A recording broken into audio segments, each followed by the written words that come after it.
Hello, everybody, and welcome to Blood and Popcorn. I am TJ Rotell, and with me, as always, are my horrific co-hosts, the Demogorgon, Denise Pantoja, and the odd movie master himself, Mr. Glenn Akers. Guys, it's Friday night. Happy July of the Living Dead. Cheers.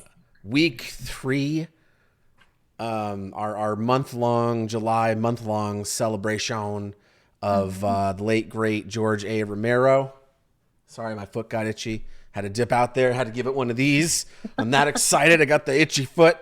Hello. Yeah, it's Friday night. Welcome everybody. Welcome everybody in chat. Thanks for being here with us. Excited for this one because over the last couple of weeks we've done Night of the Living Dead and the Savini remake. We've done Dawn of the Dead and the Zack Snyder remake. And now here we are with the third in the trilogy, an amazing movie, George A. Romero's Day of the Dead, and something else. Yeah. Oh boy. But Denise and Glenn, how are you guys? Are you as excited as I am to talk about this? Of course, 100%. I think I really love that we're doing the show. I just want to say that because looking at it from a perspective of wanting to discuss it, having a round table, even though we're not like the rankings aren't happening, looking at it in this way has given me a new appreciation for certain things in a lot of my favorite movies. So cheers to us for doing this. You did it, D. Congratulations. This is what drunken Friday nights will get you. Glenn, this was what I believe your first time seeing the remake. Sure Denise, was this was. your first time seeing the remake as well? Am I the only one that had seen Sadly, it? no. I've had to see it Yeah, before. you've had to see it with me for the first time. Glenn, first, I mean, first off, how do you guys want to do this? Do you want to do the original first and then the remake, or do you want to start with the trash and then finish with dessert? Let's start with the 2008 I version. kind of want to just get it Sure. out of the way because it's got a bad Sure. taste in my mouth, and I'm just wow. really, Yeah. really not vibing on it the way Yeah, I had to the way I order used some to. leeches to get it out of my system. For real though.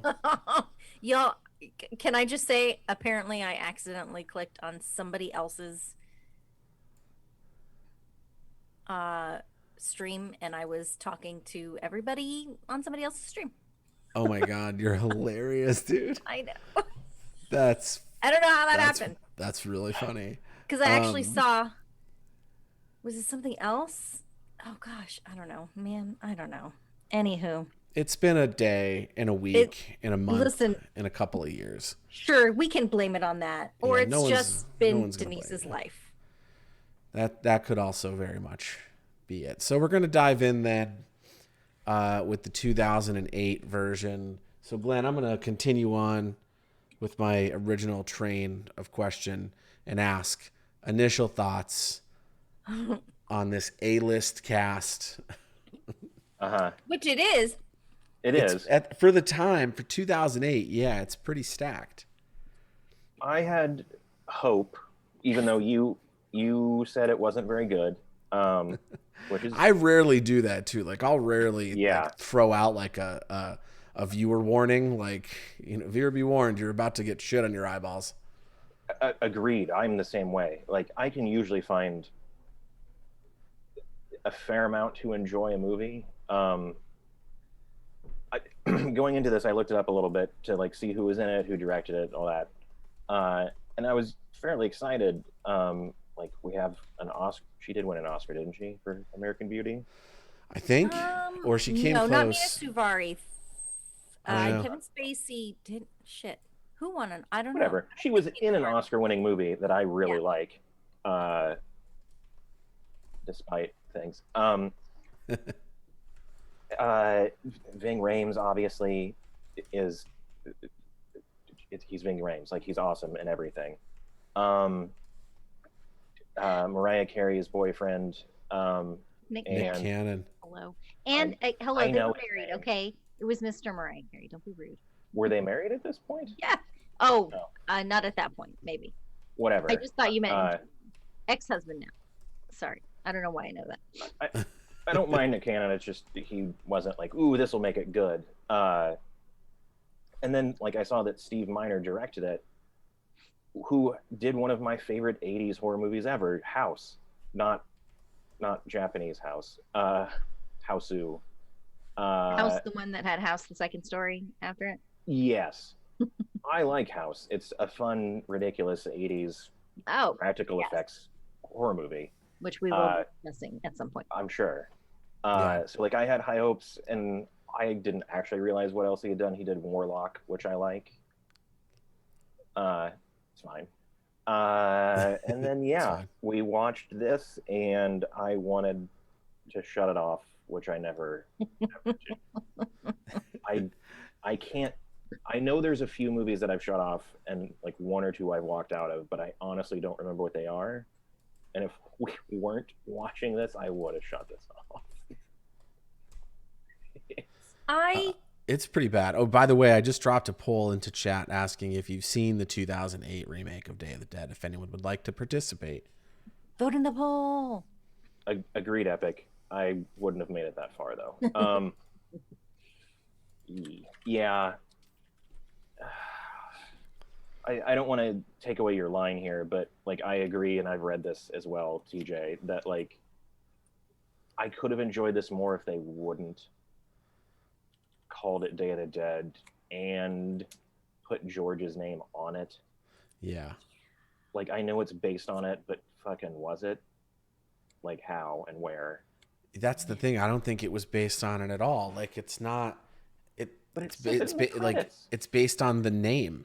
Like that's the Yeah. only. It has They were the just writing name, on the name. and there's a Captain Rhodes character who dies in the first 20 minutes of the movie. Like Yeah, it's 'cause not they had him even for- remotely Clearly, close. Bing was only there for 2 days. Yeah, and he's like, "This Oh, is all yeah. you get out of me. You're shooting Right. on my schedule now." Yeah, I'll take my check. Bye. I have to say personally, I mean, excuse me, I have made some things in my life, you know. There's a lot that I wanted to make that I haven't made yet. So I do have to have appreciation for the fact that people are able to get things made. They write a script, they direct Sure. a movie. Yeah. But I am much harsher a critic when you are remaking something that is already very highly elevated. Yeah. Especially horror, like in the early aughts, is that what they call it? Sure. I love that phrase. Everybody decided to remake all of the great 80s horror and just failed pretty miserably at it. And this was it was rough. It was really rough. It is. Honestly, like I really don't take great joy in shitting on horror movies. No. But I just really, and again, I really think I would have enjoyed it. Like honestly, like as a someone who just loves all zombie horror and all of its facets and forms, I would have probably looked at this and said like, yeah, this was fun. Like this was a fun, stupid zombie movie with like weird effects and like crazy zombie logic. But Right. like overall, like the acting was pretty good. Follow. Thank you for the follow. Thanks for the follow, Geeky Fanboy 5. Is that you, Kenny? Yeah, so like, I probably would have actually enjoyed it. But the fact that they took the name Yeah. Day of the Dead and slapped it on this just to get people to watch it. I mean, like, do you not have enough confidence in your story? Hey, what's up, man? How's it going? Do you not have enough confidence in your story No. to do that? I don't know. I could never. And it's trash. Oh, You know, God, the it's so problem too is bad. what's amazing, and I think at some point we're going to have to like really look at what it is that is the difference between the ones we don't like and the ones we do, because we also love bad horror. Oh yeah. So what is it about these certain ones? I mean, for me, I'm just going to say, first off, there were far too many fucking plot holes in this thing. Like far too many to make any sense I mean, from the way Nick Cannon is addressing a superior in the military, even if she is a woman, um, to to Excuse. how the zombies change, the face just like melts so Instantly. quickly. It's so, Yeah. I mean, there were others that I can't remember, and I really Crawling don't on the think fucking about it ceiling. too hard, huh? Thanks for Fucking the Spider-Maning everywhere. No. Oh, that gift bullshit. sub. Yeah. Oh, thanks. Epic, thanks. Yeah. For what? Like what? Like all of a sudden, they're absolute, you know, superheroes and fuck. I don't know. I just can't. I wish I would have had a clicker because I realized I was saying it a lot. How many times I was like, "What?" Oh, Yeah. that's right. Yeah, absolutely. We would have been well into Oh my gosh. double digits there. I mean, not only I were don't they know. fast, but they were like more than human Yeah, they fast. had spider climb. Inhumanly. Yeah. They were able and to then they could crawl do the upside ceiling down bullshit. the thing that got me too is I'm pretty A sure drop. that's what I was gonna say. Yeah, the drop first ceiling? time they did it, it was on a drop ceiling, and I'm like, what are you grabbing onto? That like a drop ceiling can't hold the weight of a human being, let alone one but they moving have, that erratically. Like it's gonna like rip the whole thing Spider-Man, they down. down. By, like, developed the. Baling wire. Yeah, it's I mean, oh yeah, and this bulletproof Hummer, the zombie just jumps through and smashes his head through dives the right on fucking through. windshield. Oh my god. Ah! Yeah. It could withstand bullets, which apparently I don't think Hummers can, but or I didn't have used no to, idea. especially in '08 when we were in some war back They then. really like you can see some of like if you look close on some of the daylight shots of the main Hummer, It's a piece the of hero shit. car, it's a piece of shit. Oh my gosh, it's like It's all all rusted. rusted out, and you're just like, man, this It's the only Hummer they could find in Bulgaria, which is where they shot it. yeah, that's a grade A Bulgarian Hummer.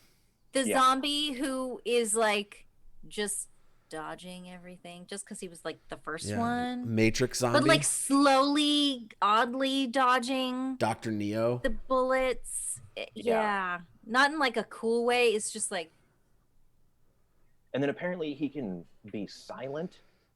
oh yeah, he makes no noise. Matrix zombie. It's crazy. Well, let's try to like do a bit of a compliment sandwich here. What is there anything about this movie that you found enjoyable, either of you? Like I said, to me, Yeah. if this didn't say Day of the Dead on it, I probably would have really enjoyed it. Like I would have like this would have been like one like if I saw it on on Netflix or Hulu and it's like 2 a.m. and I'm smashed, I'm all bombed up or something, and I want to just Yeah. watch something stupid and silly. This was okay for that purpose. Yeah, I could enjoy it then if they called it like, I don't know, Colorado of the Dead or whatever. I don't know if I could. It's not good. I mean, No, not at all. There's one of my cardinal sins, and I know this is of the time being an '08, the extremely shaky camera. Fuck He's you, so television grass. shaky. I fucking hate it. Oh, and then how many different cameras do you think they use in it? Because a couple times it like goes from like a red to like XLR, and There were some times where like I can handle like it's in the heat of the moment and it's shaky and you can't tell what's going on. I hate it, but I can handle it. yeah, But there were some shots where it looked like the It was just two cameraman people talking. yeah, like the cameraman was drunk and like fell. well, and here's And the he was just thing. like, ugh. After and- I saw the behind the scenes on was it Children of Men, that like one Oh, yeah. shot that's the continuous shot, and I saw how the director shot that like on rollerblades with a shoulder rig and like Yeah. wires and stuff attached to him. Like if that could look that good, there's no excuse. You gotta fix your fucking No one handicap, man. Like I don't like it doesn't need to be this. I mean, but I think it was a choice. I think it was was. a legitimate choice in making it feel more frenetic. It's gross. I Bad There choice. was one shot though that like sticks out in my mind when they're in the ventilation shafts that apparently shove elephants through because it's fucking huge. Huge. And had John a, McClane could have had a nice, could have had high tea in there if those were the vents. Might have lived there. You could have lived a happy life in Nakatomi Plaza. And I'm not sure if they wouldn't have like heavily yellowed filtered it. Like we all said it. I think they had ram board, which is basically just cardboard as the floor that they tape down.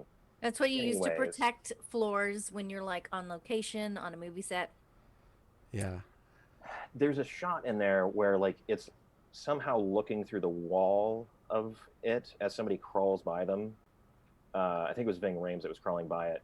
Oh yeah. And like the camera like is handheld and you're like, okay, whatever. But it like jostles. Like literally it looks like the camera fell and they're just like, no, we'll keep that in the edit. What? Terrible. Again, what? Click. I mean, I don't know if we we'd like. be able to We haven't keep got up there with yet. it. Yeah, I was gonna say Tempted to we're in get the one.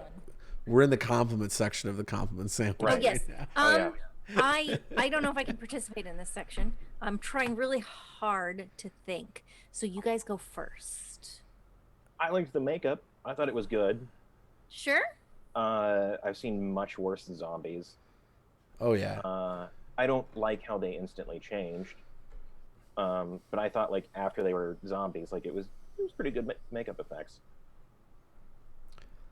That's the end of my list.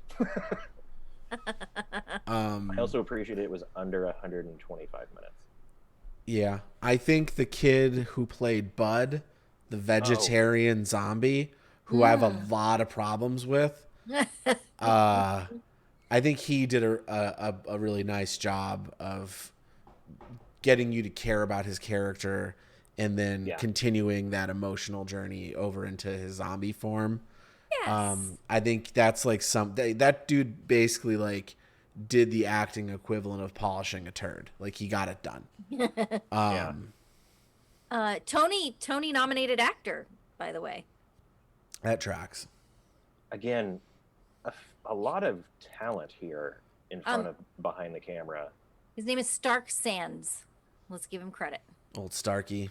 I'm sure he was born with that name. Absolutely. Just as sure as I'm Oasis Jones.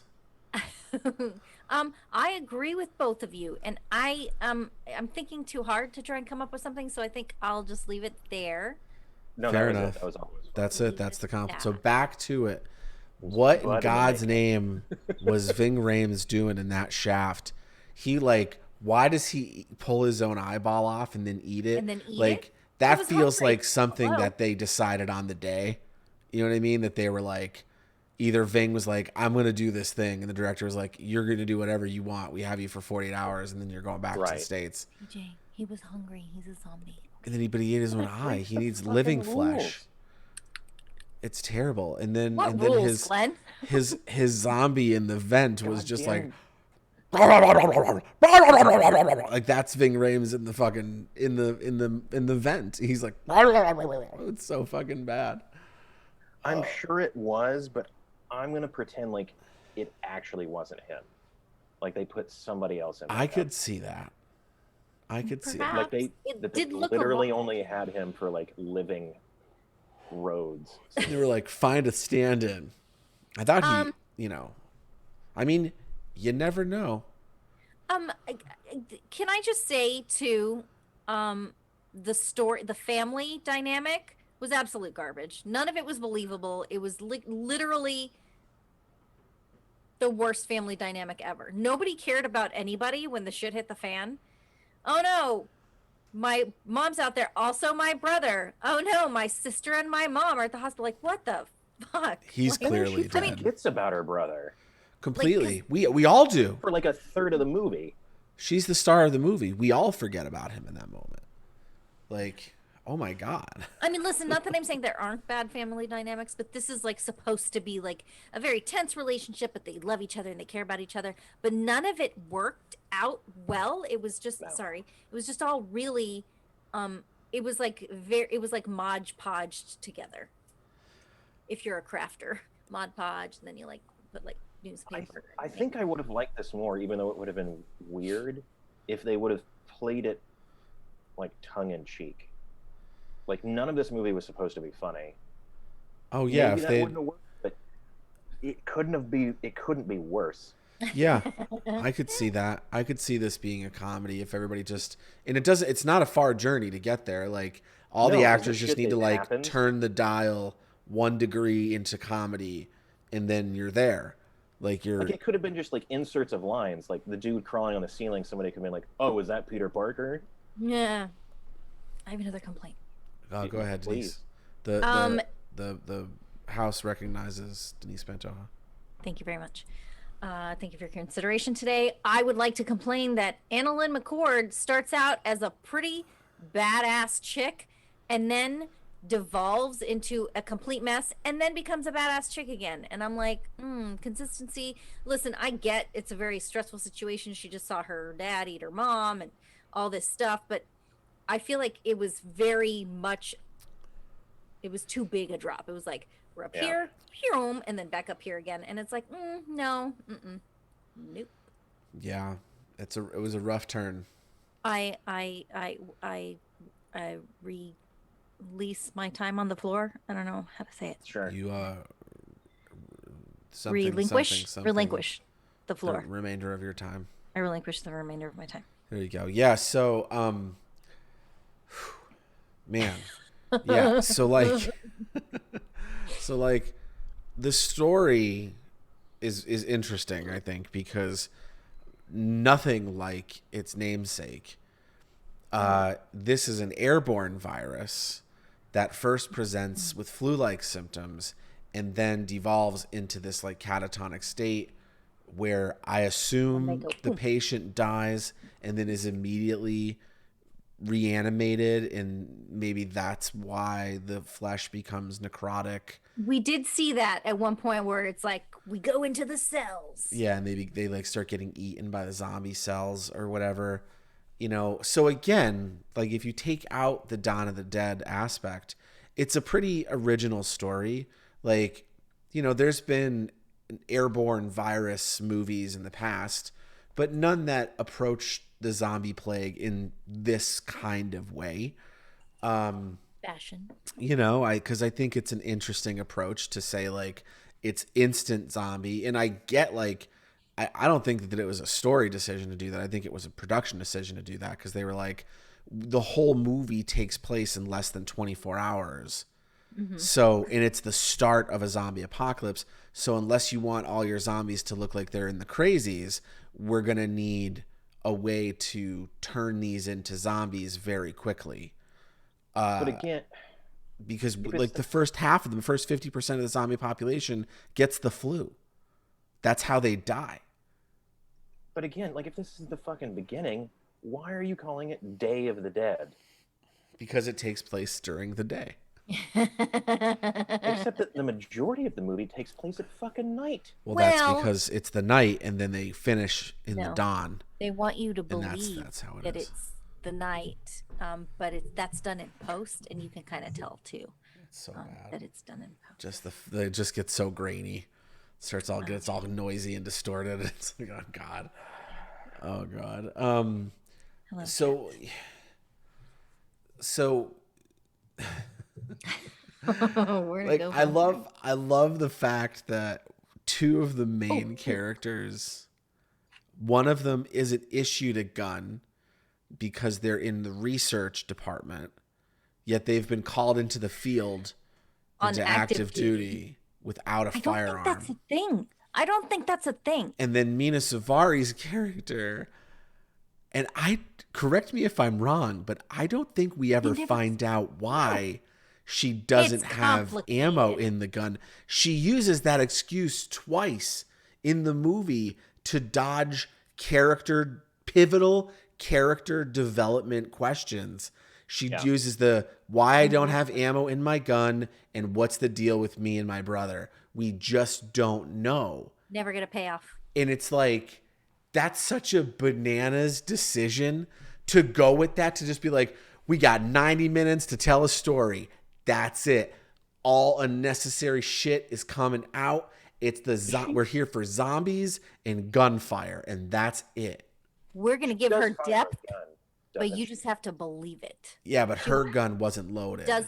Yes, she No, does I know. fire a gun eventually. Okay, I couldn't remember because I was definitely paying attention.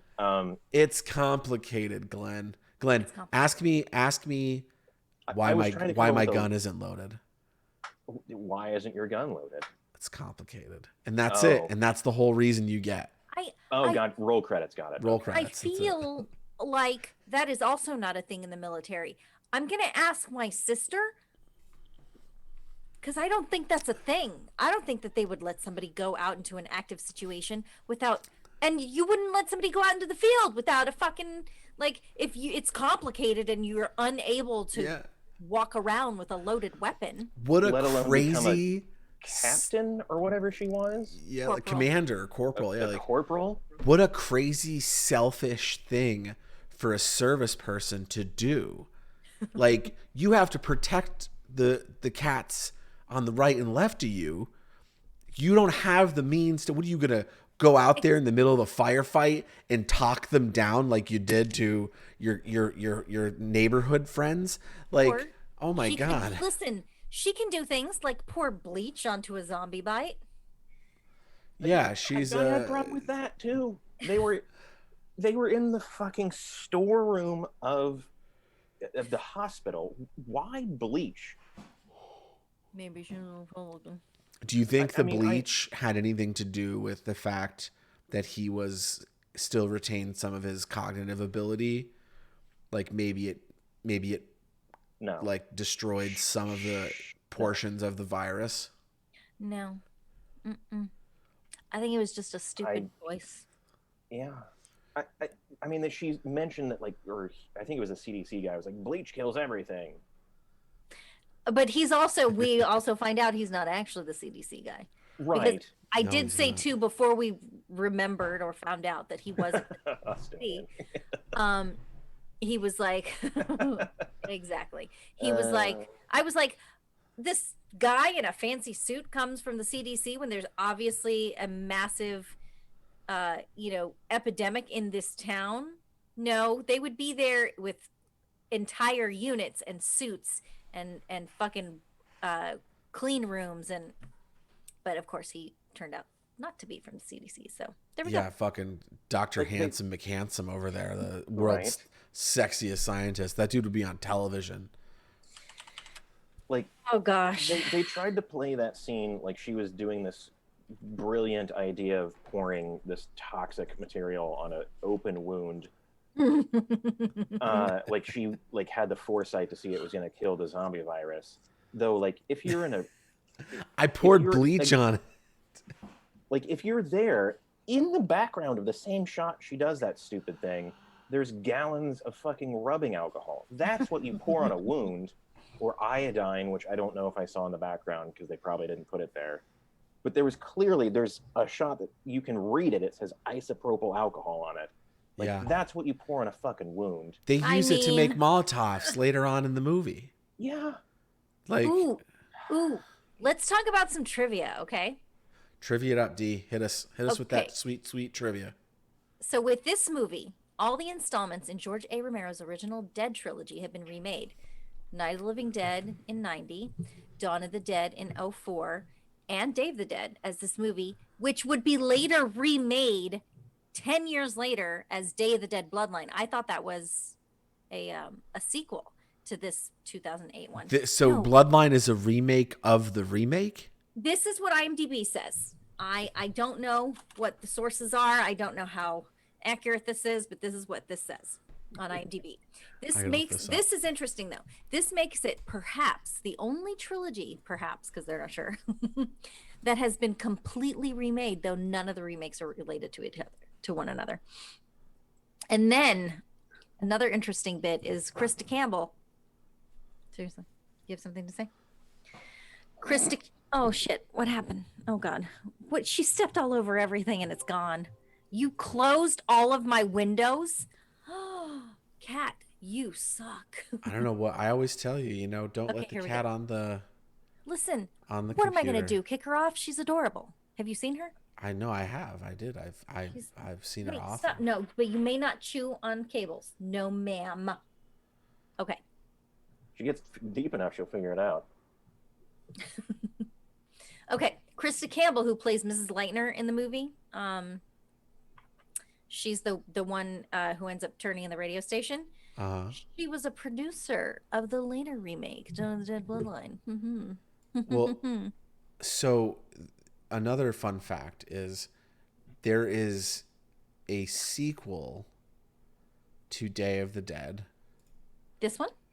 That's called Day of the Dead 2. Contagium or Contagium. And that, whatever it is. Did that come out before Bloodline? I don't know. I'm looking it up wait, now. But this is a sequel to 2008's Day of the Dead? I think it's is it a sequel to 2008's, Glenn? I believe so. I did a little reading on it, and I've heard that it's maybe... In 1968, the Ravenside Military Hospital and a military facility in Pennsylvania, the Army loses control of an experiment of lethal bacteriologic weapon. I guess that's... No, I think it looks like a prequel. With this, though. It's another one of these fucking movies using the Day of the Dead. And this one even has... This was 2005. And this one even has, like... They really went overboard to make it look like the original Romero. So then if it's 05, it's a sequel to Romero's, allegedly. Although, how can it be a sequel? Did they get the rights? I guess that's what I don't understand. Like, how do they... How do they get the rights? I don't know. I know you can do it tonight because, like, it was in public domain. But, like, I Dawn with James Gunn and Zack Snyder had studio backing and the original producer Rubenstein, like, right, as a producer. Like, it's a real remake. It's a legit remake. Yeah. How did these people get the offshoot? I don't. Did they buy it? Because, like, they put like based off George A. Romero's in the credits, unfortunately. Unfortunately. Well, it looks like Bloodline has Romero listed as a writer. What? Have you seen Bloodline? No, I have not seen Bloodline. No, interestingly enough. But have you seen this one, Contagion or whatever the fuck? Yeah, this looks like Day of the Dead Bloodline looks like a direct sequel to Romero's, or I'm sorry, a direct remake of Romero's Day of the Dead. What? It has it's a group of Bloodline has a group of military personnel and survivalists. So it's not a sequel, it's a remake. Dwell in an underground bunker as they seek to find a cure in a world overrun by zombies. Okay. Yeah. Okay. But Day of the Dead 2 Contagion is a sequel to Romero's Day. But I think it's actually a prequel. Oh. Okay, sure. Okay. Well, it's all bad. I'm confused. It's all really bad. Either way, want to watch these. I'll probably watch Bloodline just to see if Romero had a hand in it. I'll watch. Oh, we're gonna have to. I've seen Contagium or whatever it is. What did you call it, Glenn? What's the proper pronunciation for that? I don't know. Is it Contagion? I don't know. I can't. I don't know. I just know it's Day of the Dead 2 something. It's bad. It's Day of the Dead 2. I wish they hadn't made it. On IMDb it says, despite the title, most of the movie takes place at night. Oh man. Yeah, the whole the screaming plot holes in this movie were like impressive, like a true thing to behold. And I almost, it's almost one of those situations where I'm like, I'm almost impressed by the chutzpah of the creative team and the production team and the distribution team to decide to just like not explain anything in the movie. you know, like who wrote this? Like I don't know. I didn't look it up. It's complicated. That's who wrote Jeffrey Reddick. Shut the fuck up. George Romero is also credited as a writer on this one. Maybe it's because it's based on Day of the Dead. Maybe it's gotta be. I think that's probably it. Yeah. So Jeffrey Reddick. Carry on, TJ. Sorry, I'm gonna see what. I mean, I'll say, what else has he done? I don't As know. a writer, he wrote on 3 episodes of Midnight Texas, which we enjoyed, TJ. Oh, I really liked Midnight Texas. I wish know what it that I wish it went longer than it did. Characters on The Final Destination, characters on Final Destination 5, Final Destination 3 characters. So he like wrote the characters. He came up with I don't know. the people that were going to be in the movie. He wrote the screenplay and story for Final Destination. Okay. Again. What Crazy. happened? What happened? Yet at this, like, you look at this much talent behind the lens, and you start to think maybe it was the studio or like the production company behind this. Or Sure. was this an awesome script? And then they just cut it the fuck up. Maybe they did explain why it was complicated. I mean, was this an awesome script and then like they got like an eighth of what they needed to make it? Or was it an okay script and then they got an eighth of what they needed to make it? Or was it not Day of the Dead? Was it You mean like just a Leprechaun, whatever the movie? hell? Yeah. What if Yep. it was just a movie that Yep. had an homage to Captain Rhodes and had an homage to Bub, and that's why his name is Bud? Yep. Maybe You are probably right. that's what happened. They made an entirely different movie, and then the And cut a distributor bunch of shit said, out. "I have the rights to Day of the Dead. We're going to put it on this because Yep. that's the only way this movie's getting distribution." Yeah. They bought It they bought clearly- a zombie movie that was They halfway clearly decent. didn't have a lot of money. Yeah, Like you don't and it all went to talent.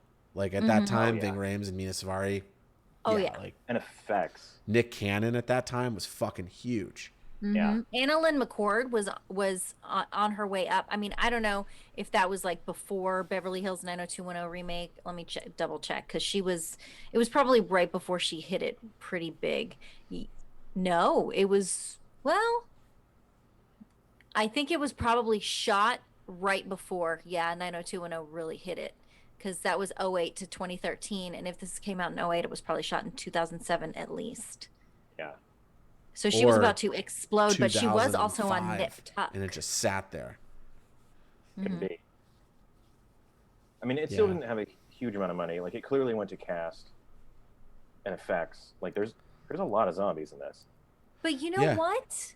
Fucking, they made a movie. They wrote a script. did. They made a movie. They got it distributed. I mean, it went straight to video, but I mean, that shit's huge overseas. American horror has a ginormous market, especially in Germany. So Yep. And Japan. kudos to them. Yeah, good for you. Day of the Dead 2008 remake team. We did not enjoy your film, but congratulations on making a it's horror something else. movie and etching your place in horror history. We appreciate your efforts. Don't ever use a Romero fucking property again. Don't ever do it. Your movie could have stood a chance, Okay. but instead you let's- decided to fuck around and find out, and then you we could did. just, why Just don't we call talk about something something else. happier? Rocky Mountain Flesh Eaters or something. Well, Like, let's actually it something else. Rocky Mountain Flesh Eaters would have been a fucking awesome name for this Rocky movie. Mountain Flesh Eaters. Wow. it was my Glenn, metal can band we- in the 70s. Glenn, can you write that? Can you write the script for Rocky Mountain Wait, Flesh did that Eaters? exist or is that from your head? No, I just made it up. Good for you, buddy. All right, Glenn, I got your first assignment with the new company. I need you to Please, develop. let's not shoot it in Bulgaria. I know we won't. Absolutely not. They But I don't need have you to mountains. develop. I need you to develop Rocky Mountain Flesh Eaters. It's All right. it's a zombie comedy, and it's gonna Look be at what great. you've done, Glenn. Look at- Somebody ate some bad Rocky Mountain oysters. Oh my God. that's would what you it know is. what the budget That's was? what it is. That's the story, Glenn. That yes, yes, you That they did eat it. Rocky Mountain oysters? A bad batch of them, which just means a bad goat. But Yeah, Um, this is it. Guys, $18 million budget. what? That's what Wikipedia says. Oh my God. $18 million. I thought you said 8. 18. 8 would have been a lot. And at the box office, it Why must the have had a fuck limited did they release. go to Bulgaria? $300,000. Oh my God. Oof. You know why they went to Bulgaria? To embezzle half that budget. Like Ving they spent Rhames money. gets like $2 million of CGI that was for his 2 mounting days. He shit. gets like $1 million a day for that movie with that budget. Like Mina Savari gets like 5-6 million. The rest of the cast are getting like $500,000 paydays. You're over in Bulgaria shooting for free. Like none of those extras were paid more than $25. Like, you know what I mean? Like, fucking, like that's why you shoot in Bulgaria or Prague. Like it's dirt cheap to shoot there. Locations are so cheap, and your crew and your talent, everything is. It's oh my god! Everyone must have made bank on that movie for $18 million. The Post team probably took a solid chunk of that too. I hope so. For the visual effects, because they were like for '08 they were like okay, but like to do the zombies, to make the zombies do that transformation live like that, like I could see that taking a considerable amount of money back in '08. What? 18? This is what Wikipedia said. I don't. Did they have fucking Spago flown in every day? Like what? Maybe. Yeah, I mean, every you don't know what day. the writers were. Mina Savari demanded that every day she be flown home in a private jet so she could sleep in her own bed and then retrieved the next morning. Oh my God! Listen to this, goofs. Mina Suvari's character is referred to as Corporal Cross in both conversation and on her uniform, but she's listed as Sarah Bowman in the credits. Oh my god. Okay, can we move on? Yes, we Please? can. After a short break, we'll be back to talk about the proper Day of the Dead, the right one. The from IRS 85. is basically going to look into this movie after our podcast here. Yeah, I get the feeling they're all watching right now. They're just like, wait a minute. I mean, Mr. we are big Smith with and the Mr. IRS. Smith. Yeah, it's one of our key demographics are government I get agencies. phone calls from them all the time. They just need my credit card info. Yeah, it's weird. I owe them money and they can take it in Walmart gift cards. I think I'm which going to be is arrested strange 5 thing. times a day. Yeah, you probably will be. But yeah, everybody stay tuned. We'll be right back to talk about George A. Romero's 1985 classic Day of the Dead. More blood and popcorn coming your way after this.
And we are back for more Blood and Popcorn. Thanks for sticking around, everybody.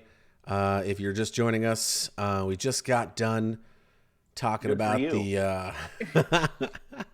the 2008 not so great Dawn of the Dead remake, or Day of the Dead remake. And boy, oh boy, we're happy to be past that. And on to the 1985 George A. Romero original version of Day of the Dead.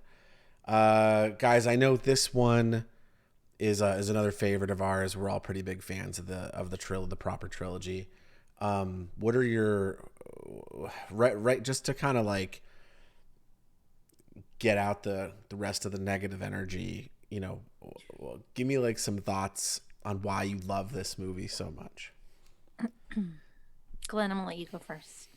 Ooh, okay. I'm going to begin this sentence. It's going to sound not great. Oh, all right. This for forever, I think, was my least favorite of the three originals. That doesn't mean it's bad or I didn't like it. I love it. Right. But I hadn't seen it in many, many, many years. Just because like it was like the block in my head, like, oh, you should just watch Dawn, or you should go watch Night again because you haven't seen it in a couple years. Watching it again, I think it ties now for second place for me. Dawn is always going to be front and center. Sorry, everyone. I don't think that's a really hot take, though. Nope, not a hot take at all, especially not in this room. You're right. I think it does now tie for second place of the original three for me. I still love the original Night. But yeah, I forgot how good this is. And the thing that actually really sticks out, well, we can talk about this later, was I forgot how much I actually really like the score to this one. Yeah. I mean, I'm so blinded by the goblin parts of the score from Dawn, because I'm a giant goblin fan, that I forget like how Giant goblin. I guess that would make it about human size, because goblins are small. Or the cheddar goblin from Mandy. Anyways, I'd lost track there. Yeah, you really steered your car. Sorry. You pulled a real Nick Cage. But yeah, no, I love this, and through this show has made me appreciate it more, or just maybe remember it again. I should say that, remember it again. What about you guys? Dee, what about you? What are your thoughts? I mean, I would have to agree with Glenn. I said earlier, I think this show has really made me appreciate things even more. Because I'm looking at it with renewed vigor, because we are talking about something that we love. We are obsessed with horror. This is one of the things that makes us friends. And looking at it in a way so that you can discuss it really helps you to appreciate a lot of the nuances that you may have missed before. I know that I've missed before, or again, it just like reintroduces you to things. I would have to say, story-wise, or rewatchability-wise, I think that this is number 2 for me. I would say Dawn, Day, Night. Because I don't want to compare the scripts or the stories or the acting, because they all have their place. I said earlier, when we were watching the movies, that they kept outdoing themselves in the gore. Like every time it came out, it had to have been like, you thought the last one was shocking. You thought Night of the Living Dead shocked you. Wait till you fucking see Dawn. Yeah. You thought Dawn was gory. Wait till you fucking see Dead. Dead was blood and guts, and it was beautiful. And I think that he did that with everything. You know what I mean? Like he kept upping the ante, you know, the acting, the story, the overall product. Not that I'm saying one is better than the other, but he really kept exceeding his own bar. Um, so I don't think that I ever gave enough credit in my own mind, in my own remembrance of this movie, to Lori Cardille as Sarah. Mm. She is a fucking badass. Yeah, she is. She is amazing. She is grounded. She is intelligent. She is so strong. And I love that Miguel challenges that. And at one point, be like, oh, you're so strong. We can't all be like you. And it's not just a, a strength versus weakness thing. There's also like a little bit of misogyny in there where he's just he's jealous of it. You know what I mean? And he's like bitter that he doesn't have the strength that she possesses. We'll get into that a little more later because I digress. But I mean, that is one of the things that I super appreciated on this round. Yeah, like, that shot of her and the chopper pilot and the radio op. I can't remember anybody's name from that movie, except for Rhodes and Steele and Wriggles, because I think those names are yelled the most in the movie. I assume you remember Frankenstein. Yes, Dr. Frankenstein was also in the film. But one of my favorite shots, I think, in all of cinema, horror cinema, is that 3-shot where they're kind of silhouetted in the cave when I don't feel right not calling him by his name because it's such a great character. It's actually one of my favorite characters in the Romero. John Alexander, the one who gives her the why, like when she the amazing speech that we're going to talk about over and over again. Yeah. Like so the actor's name is Terry Alexander, the character's name is John. Yeah, when John rolls through with the weapons in the cave after his heroic escape from Rhodes and Company, which sounds like a sick 70s band. But yeah, that 3-shot is so cool. It's got that like low angle with like it's all backlit and silhouetted, and the three of them just kind of like angled out, and one of them in the middle. Like it's almost got like a Charlie's Angel vibe to it. It's dope. 100%. Yeah. John Flyboy. Johnny Flyboy. I'll say,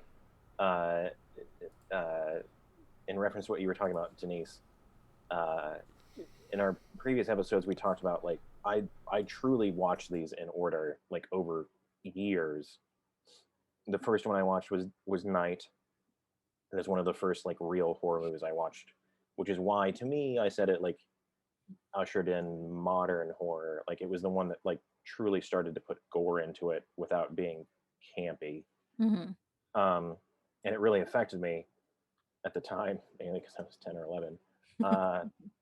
And then I watched Dawn a couple years later, and I was like, oh my God, the ante has been fucking upped. Despite it looking like paint a lot of the time, which is fine. I had watched other movies at the same time. Suspiria. It was a product of its time for sure. It was 70s hyper red, thick paint gore for some reason. Anyways, and then a few years after that, I saw Day, and I think that's probably like if I try to get whatever psychology on myself, like why I didn't like it as much, because it was like it's pretty fucking real. Like the blood looks like how blood looks. Mm-hmm. The entrails look like entrails because they were. All the rib cage shit, the brain stuff, like it was hyper realistic. Kudos to Savini on that, and his assistant Greg Nicotero, who's in the movie as one of the soldiers. He gets shot towards the end. Yeah.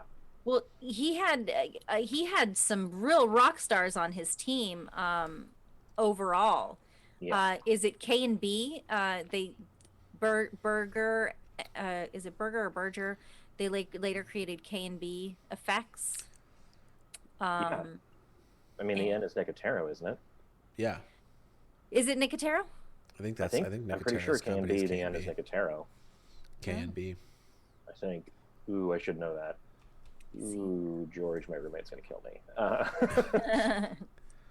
I'm pretty sure it is. Warren Berger was here. Oh yeah, Howard Berger. There we go. Okay. Carry on. But no, that was basically it. Like I saw Day. I can't remember how old I was. This was 5 years ago, so I was very young. Yeah, that's correct. Nicotero and Howard Berger.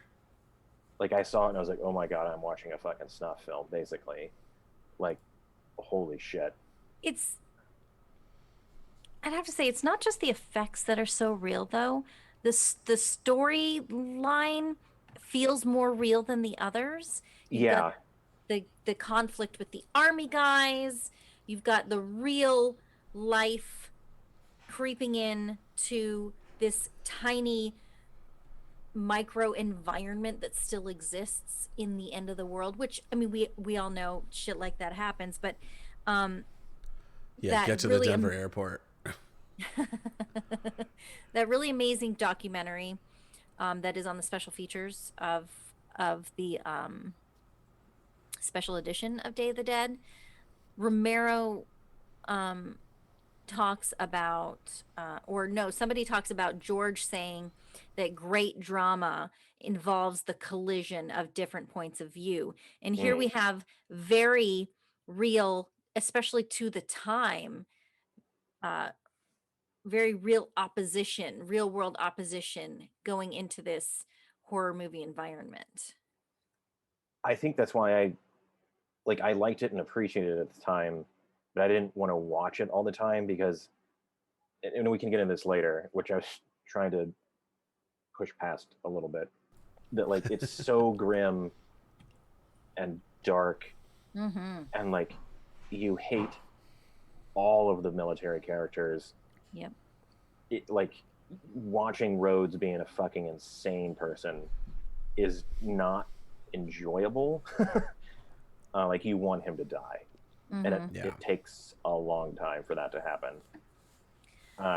Like as a younger like viewer, like it's rewatchable as an adult because it's really well done.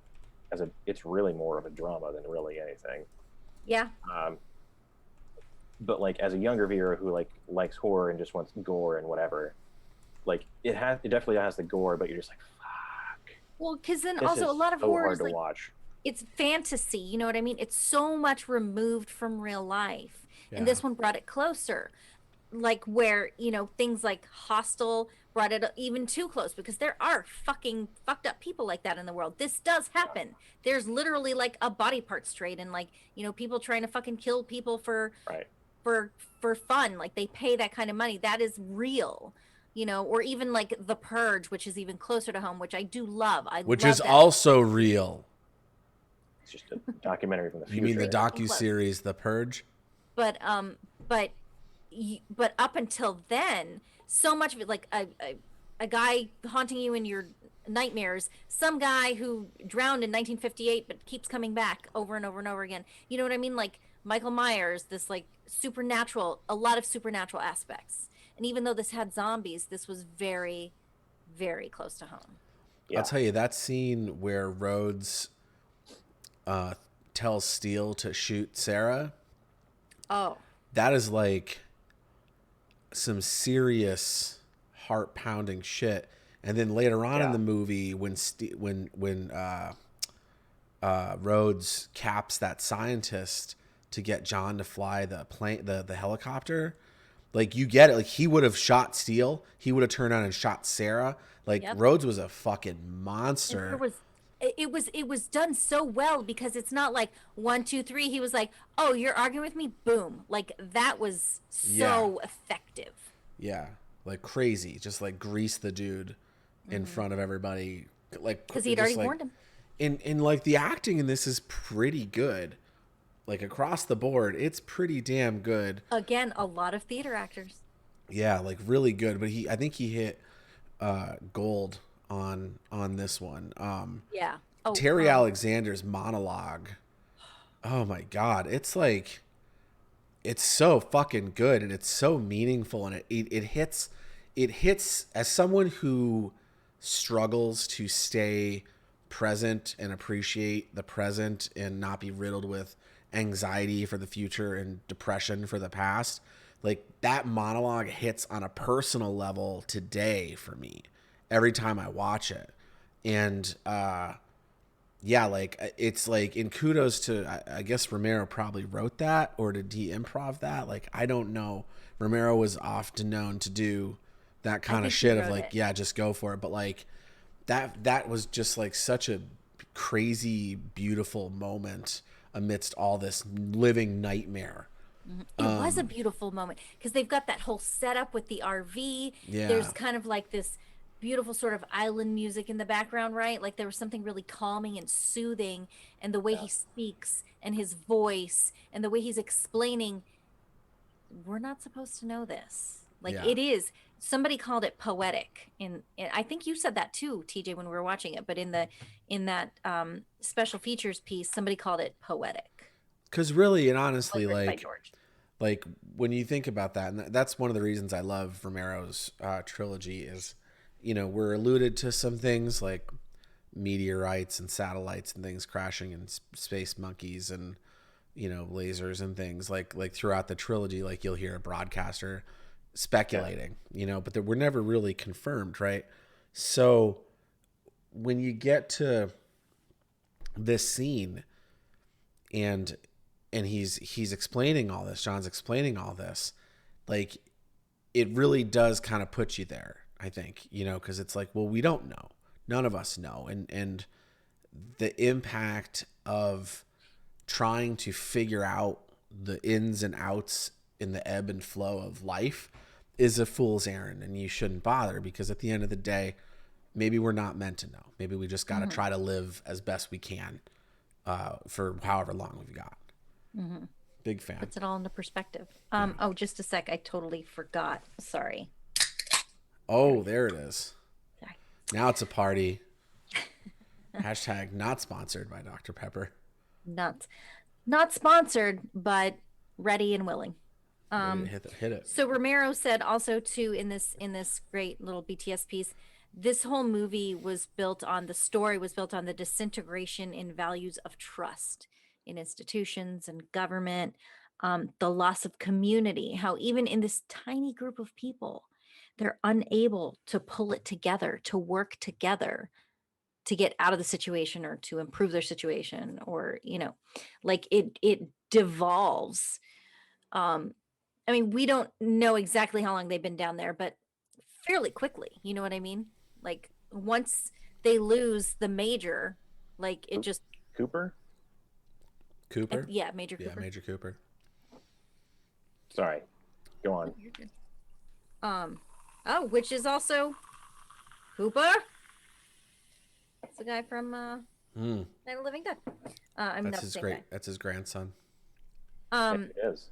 Could be. A very interesting thing about the making of this movie is that it wasn't necessarily George. In another interview, I think in that documentary that I mentioned last week, had talked about making the sequel, and some people wanting him to do it right away, and he didn't want to do it right away. He wanted to make like Night Riders and Creepshow. And in the end, he's like, that probably wasn't a great idea because it wasn't received as well. Like he lost a little bit of the hype, but it was part of a 3-picture deal with his distribution company. Like he signed a 3-picture deal. He got to make Night Riders and something else. I don't know if Creepshow was made under that. I think it was actually Creepshow. And he said originally that they could have Dawn had, and huh? Day? Is this between Dawn and Day you're talking about? Yeah, this is after Dawn. He got this Okay. 3-picture deal, and part of the deal was one of them had to be a Dead universe movie. Sure. So he decided to do that one on the back end, and the distributor was like, "I'll give you $7 million to make it," but George wanted it to be unrated, and he was like, "I'm not going to give you $7 million for an unrated movie." And then after like Night Riders wasn't a big success, Creepshow wasn't even a big commercial success, so they had what was left over. So in Peep that show should have case, been. Fuck that. Yeah. which I mean, and that's why TJ, you had said you read that the script was huge and that so many elements of Land of the Dead were implemented from Day of the Dead because of a lot of the stuff they had to cut out. Yeah, if I'm not mistaken, and we'll get into it next weekend. I'm pretty sure the train, that whole train element, I'm fairly certain comes from the original Day of the Dead script. I'm not sure about the train, but yeah, George definitely talks about it in the behind the scenes where he's like, yeah, a lot of it ended up in Land of the Dead, but we had to cut a lot of it. Though in the end, he was actually really happy with the final product because he's like, we cut out a lot of stuff that wasn't necessary and Yeah. that kind of whittled it down to a better Well, like I movie. said, there was a whole zombie on zombie war going on between the trained zombies led by Bub and like an undead military force and fighting and killing wild zombies to thin the population on this like island or wherever this takes place.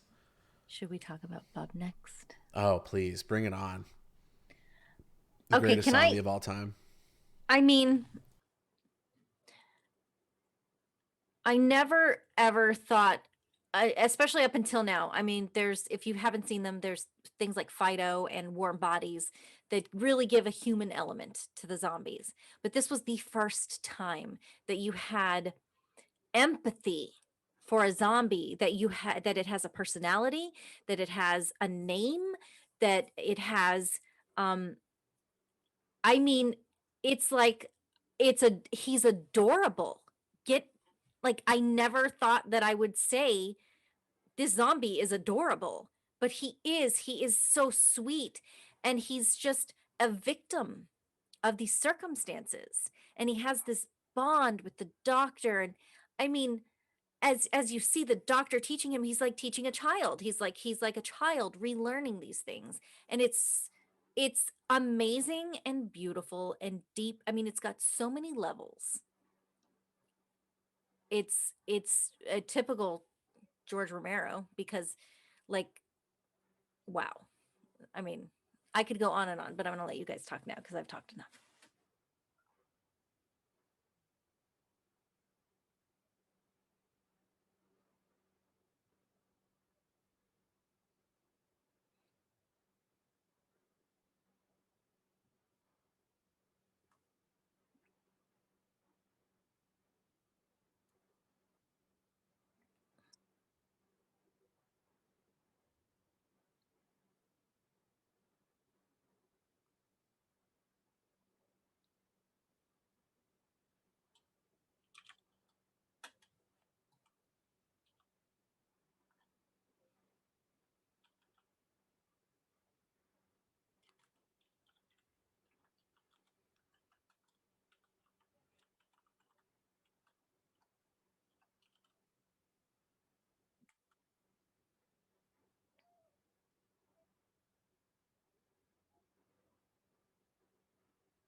Mhm.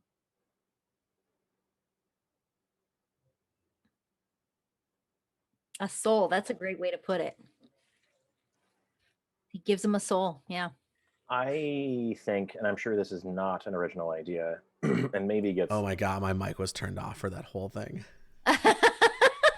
Was it? You No. guys can hear me because of the Zoom call, but Are you serious? Yeah. So sorry, buddy. I'll recap that real quick. Do that again. Basically what I said was Damn it, TJ. That was with so all- good. with what we know of modern medicine today and the brain and neural pathways.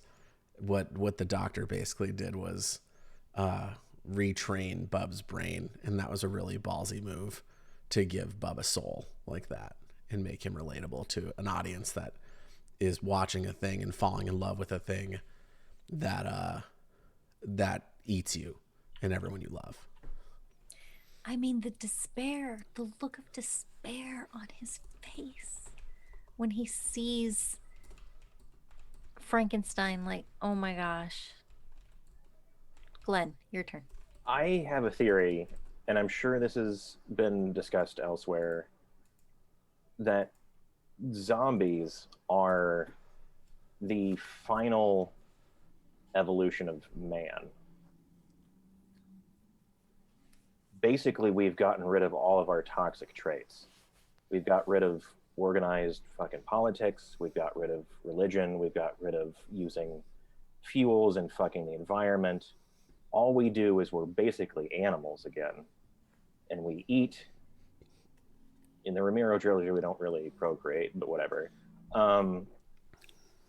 We stop being destructive, really, except to the things that came before us that were destructive. Interesting. That's a stupid paper I should have written in college. Right? Read it now. Write it now. Right. That is your homework. But that is my actual theory on zombies. Wow. Well, let's go with Ramiro zombies because head explodings and fire and Yeah, it's probably not the highest spider form of zombies. evolution. I'm sure this has been covered elsewhere because zombie genre has, especially after Day, this version of Day has been done to death. No pun intended. Ha. Are there actual? There've got to be actual like zombie genre classes, like a single like. Oh, I'm sure there is. I'm sure there is. I want to go to that Yeah, college. we could do 2 seasons of this show just on zombie movies. Oh Like, yeah, easily 2 12-episode seasons without batting an eye. Fuck yeah, we could. that stupid, very freshman level college paper I just said to you is It could that born could be from this. Bub though. Like, Right. because not only is he just like the animal version of the zombie, it's like he can think and reason and does things, but he never does anything maliciously. He No. only does things either for his survival or from an actual good morality point of view. Like he shoots Rhodes, who should have been shot a long fucking time ago. Right. Yeah. And if you notice, Bub never kills a human. No. No. Mm-mm. He only gets them after the fact. Yeah. Well, and yeah, because he Rhodes goes down. He doesn't kill him. It's all the other zombies who rip him apart, literally. And he never tries to eat Frankenstein. Mm-hmm. So that's Richard Liberty, who played Dr. Logan. One of the great things about this BTS piece is that everybody just showers compliments upon all of their fellow actors about how great they are, how phenomenal everyone is. So one of my favorite things is when Richard Liberty is when Frankenstein, we'll call him because that's how a lot of people know him, Logan, tells Sarah, "They're us, Sarah," and that is a bit of a callback. Do they say that in the original Night? I know they say that. I know that's one of my favorite lines in the remake. They're us, we're them, and they're us. Like They might say something like that. that is truly one of my absolute favorite lines, because it is in a way it goes to what you're saying, Glenn, but in a way it also doesn't. You know what I mean? It also talks about the opposite, about how they're just wiping everybody clean on the planet. It's all destruction, which is what we're doing, just in a different way and for different reasons, right? Like you said, they're not doing it for malicious reasons. They're not doing it to get more land. They're doing it out of their base needs. Yeah, to eat. So that was really, really interesting. And everybody was talking about how phenomenal he was and about how like that character really, he was over the top and he could have been very cheesy. He could have been too much, but he played him just right because he believed in it. Like which one of you guys were saying it when we were watching the movie to like something about why you would continue, why you would do these things, why you would do these experiments and stuff like that. And he just has a genuine curiosity and a genuine desire to see his vision through.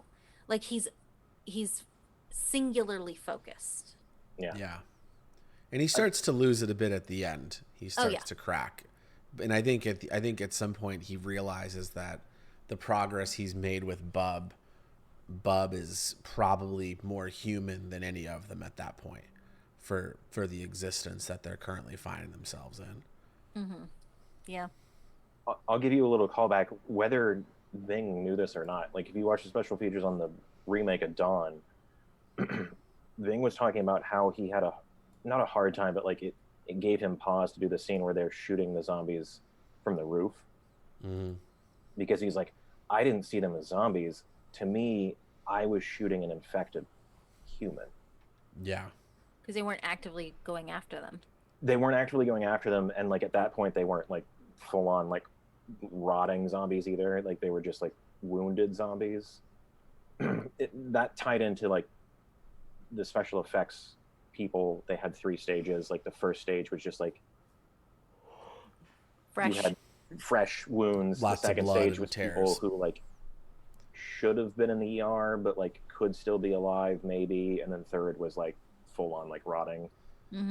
And like Ving, the person, not the actor, not the character, was just like, it gave me pause because they just looked like wounded humans, and we were just killing wounded humans, which is Picking them off.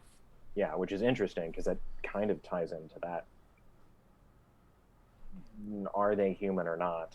Yeah. Humanity of it. You know, we get like a taste of that, like in Shaun of the Dead.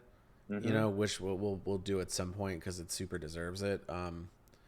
Yes. But you know, when they reintegrate zombies back into the general populace, and like Ed gets to hang out and doesn't eat his best friend, and it's not the same. It's obviously very different, but he's there and he's hanging out and gets to do the things he likes to do with his old friend, and it's interesting. It's an interesting thought. Fido. I was gonna say Sean and Fido would be a good post Ramiro. Yeah. Taking the mantle. Because they are kind of like, they're both kind of dark comedy with some Fido's more drama. I don't know. Fuck. Which one is more comedy? Fido's Sean's like more. Fido's like satire. Yeah. Yes. Warm Bodies is romantic comedy. Yes. And what was the third one that you mentioned? Shaun. And Shaun of the Dead is dramedy, in my opinion. Sure. No, you said it perfectly. But all 3 of them deserve their place in zombie history. They're all great. They do. And I believe they are in the same, all 3 of them. I think I've seen Warm Bodies. I believe should be considered on the same, not timeline, because they don't really do the same timeline as Ramiro, but like in the same universe. Yeah, or like breadth or whatever you want to talk about, like continuum. They're in like they're generationally linked, Right. I mean, Shaun of the Dead obviously is, but yeah, Fido, because it's in the 50s, that makes it a little hard. But like Fido's like the colorized version of Night of the Living Dead if it was a comedy, right?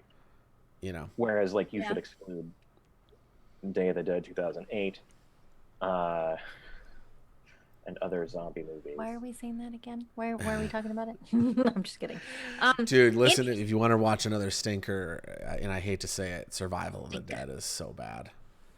It's the Hatfields and the McCoys. It's like 2 Pennsylvania Irish families on like an island, and like they all have Irish accents, and one of them rides a horse, and it's like the Moors of Ireland. We're not. I thought we weren't going to even mention it. I can't even. It's crazy. I haven't seen it. Oh, okay. Don't bother. So an interesting tidbit about Lori, Sarah, the woman who played Sarah.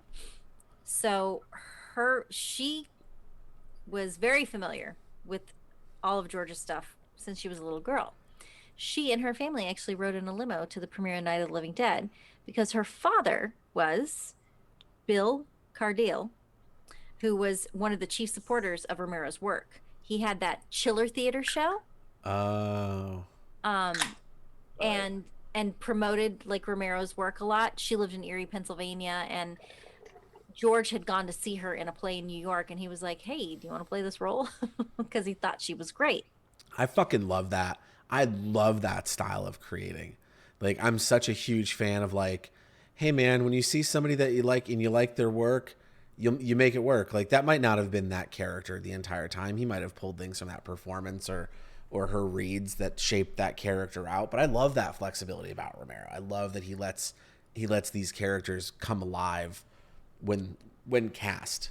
Well, and the thing about him, and because they were talking about this was sort of like the end, it was like sort of end capped like this really amazing time, especially in Pennsylvania, where these independent movies flourished. This kind of independent filmmaking was at its peak. Like I said, where last week, where you have all of these people clamoring to be in the movie, to be a part of it, to help George out. Everybody was willing to help, and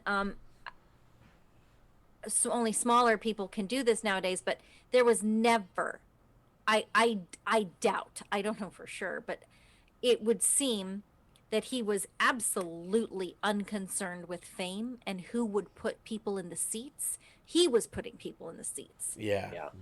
And his stories were putting people in the seats. He wasn't thinking, oh, well, maybe I need to cast Nick Cannon in this because then he'll put which is also, goes along the lines with maybe I need to cast my lead as a white man because then people won't go see it. Like, no, he was 100% about who was best for the story and the role, and whether they were a black man in 1968, was it 68? That's when it came out. Yeah. Or an unknown theater actor in 1985. This is how he made his movies, and it's just so amazing. And then too, even at that, like this is part of the reason. I'm going to say this as a person of color. This is part of the reason it's so frustrating when people are like, I don't know. I mean, like, we want to cast whoever's best for the role. Like, they just all happen to be white. George Romero cast who was best for the role, and in every single one of his major zombie movies, you have several black actors. He managed to find, like, that's the problem, is that the door is not, even though people are saying we want to cast the best person for the role, the door continues to be closed for actors of color so that you don't get to see somebody who could be better for that role. Well, it's return-based casting. That's what the majority of Hollywood has done for decades now, and it's who will get us our money back and turn a profit, and that is a terrible way to make movies, in my opinion. I'm a fucking nobody, but like, in my opinion, that I couldn't imagine having to hire an actor that I didn't like or didn't want or was an asshole, and having to hire those people. I mean, I've had to do it on a small level. I've had to in the past, but on something that I love, something that's mine, that a story that I'm trying to tell. You know what I mean? Like, I would hate to be put in that position, and I think that that's so cool that George Romero didn't have to sacrifice those visions, because like, at the end of the day, right, like, it's his decision to make those things happen, and he can hold audition after audition after audition and keep searching, beg the studio for more money, call in a favor. Like, there's a million things he could have done to get bigger names in that movie, but I like the simplicity behind being like, oh, like, because listen, I think good enough gets a bad rap, like, because sometimes you just need someone that's good enough to do the job, like, and I think that you get a lot of nice surprises. Like, we cast a woman who ended up being our second choice in a movie that we did because of a conflict with an actor. And I was so much happier with the character we got. She was so much more grounded, so much more relatable and likable than I think this. And not to say that this other actress wouldn't have done a good job. It's just sometimes you're forced into a decision either by timing or budget or availability or interest. And sometimes those happy accidents can give you a truly great performance, which, see a girl in a play in New York and say, yeah, you know what? she'll do, and then get that performance out of it. I think that's an awesome way to create. Big fan. Mm-hmm. Agreed. So you had a little interesting tidbit, TJ, about the guy who played Miguel, about his relationship with George. And then I have, a teensy bit to add. Oh, what one was it? I'll have What to did look you this up find real quick. out that he? Well, first off, he was a method actor. He stayed in character the entire shoot, which I think is wild to be that neurotic. But The environment helped them. They were there for like 3 months. I saw on the behind the scenes, and they would go in so early the sun wouldn't be up, and then by the time they were done, the sun would be set. So they were like, struggling with getting sick because their immune systems were down. So that definitely helped them. Do yeah. you want me to remind you what it was? No, he was a production assistant on Savini's 1990 Night of the Living Dead, which I think is awesome. And one of George Romero's best friends. Oh, that's so fun. He was always there for me. He always supported. Also very interesting because he had to do that gut scene, that dream scene. Vegetarian. Oh, funny. That was a Oh little no, 'cause they didn't fake those guys. Pig intestines, They sure didn't. Sometimes you can get away on lower budget stuff with like pantyhose and stuffing pantyhose with like things to make it look like entrails and like cinching them up like sausages and shit.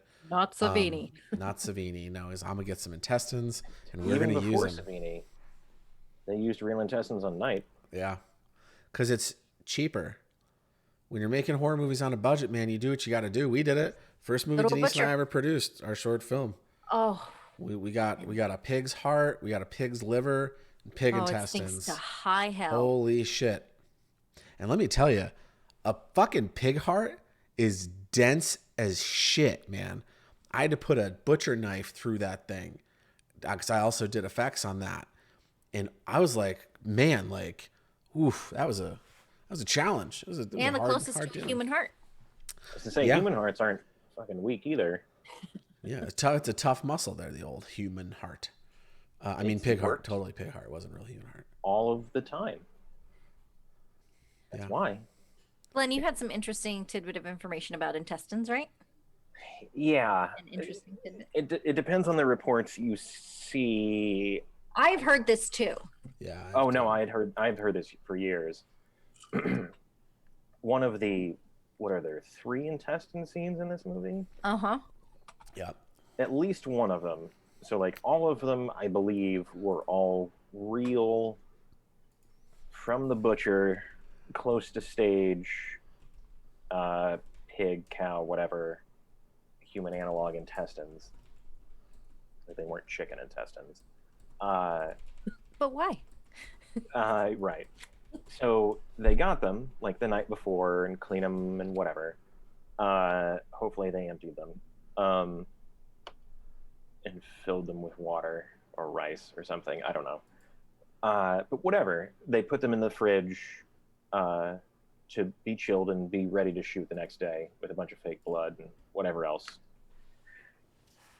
One of the scenes, if not all of them, were put into this one fridge that I hope wasn't where the crew's LaCroix and Ye old LaCroix. And from vegetable 86. trays were. I think And they were. lunch. I think it was called LaCroix 86 back then. Right, Or right. 84. and the Lunchables for the crew and craft service. Apparently that night, the custodial staff that was taking care of the stage, or more than likely the actual mine they were shooting in, unplugged the fridge, and they opened it up the next day, and the intestines, which usually are full of shit, were already starting to rot. Oh gosh. But they couldn't get new ones, so they just did it. They just used them, the already putrid, literal shit bags from animals. Literal shit. Fucking Uh, gross. and shot it. Apparently, like crew and cast were like retching and vomiting, like there on scene. I'm sure it added reactions that they probably got. If I was a No way. zombie, I would have thrown up and just let it come out of my mouth and just like look like ooze and stuff. And maybe like Romero would have been like, "That's fucking awesome." Like Romero. Exactly. So Romero to me. So every time I think of George Romero, I see Stan Lee and I hear Stan Lee. And I don't know why, but like to me, I mean I know what George Romero looks like, those big thick ass glasses and a cigarette in every scene. But Fucking he didn't look like that then, though. standing 16 feet tall. Mm-hmm. You know, but every time I see him talk, it's Stan Lee's voice. Sure, I can see that weirdly. Yeah. I have a question for you. So they shot in a mine, as film people, actors and producers.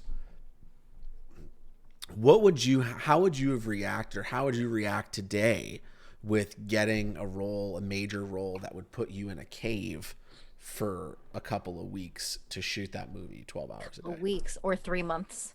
Or 3 months.